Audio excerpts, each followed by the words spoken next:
අද අපි මෙම වීඩියෝවෙන් කතා කරන්නේ නිකුත් වෙන්න නියමිත Windows 12 සහ විශ්‍රාම යන නියමිත Windows 10 පිළිබඳවයි. Windows කියන්නේ Microsoft සමාගමෙන් සංවර්ධනය කරන ලෝකයේ බහුතරයක් දෙනා පාවිච්චි කරන පරිගණක මෙහෙයුම් පද්ධතියයි.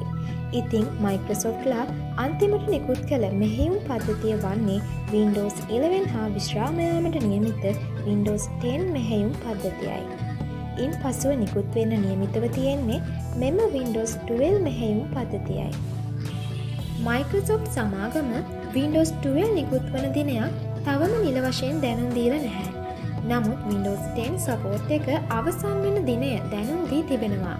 බොහෝ විට මෙම වසරේ ඔක්තෝබර් මාස Windows 10 official support එක අවසන් වීමට සමගාමීව මෙම Windows 12 නිකුත් වීමට වැඩි ඉඩකඩක් ඇත.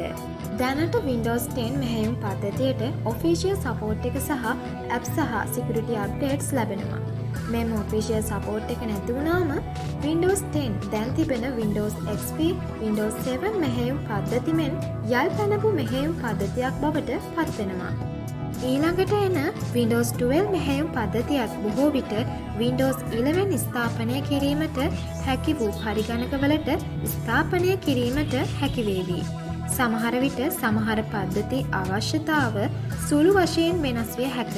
පරණ පරිගණකවලට Windows 11 bypass කර install කිරීමට හැකි වුවත් Windows 12 එසේ ස්ථාපනය කළ හැකිද යන්න පිළිබඳව නම් විශ්වාසයක් ලැබීමට අපහසු වේ. Windows 12 මෙහෙයුම් පද්ධතියේ Windows 11ට සාපේක්ෂව AI විශේෂාංග වැඩිපුර එක් කිරීම අනිවාර්යෙන් සිදුවේවි. Windows 12 මෙහෙයුම් පද්ධතියටම AI ඒකාපත්ත කර තිබීමම එහිදී දකින්න ලැබේවි.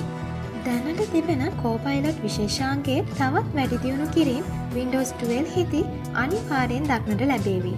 තවද Windows 12 මගින් Windows 7, 8, 10, 11 සිටම පැමිණෙන control panel වැනි පැරණි අතුරු මුහුණත් ඉවත්වීමට වැඩි ඉඩකඩ ඇති නමුත් සමහර අතුරු මුහුණත් Windows 11ට සාපේක්ෂව විශාල වෙනසක් සිදු නොවේවි.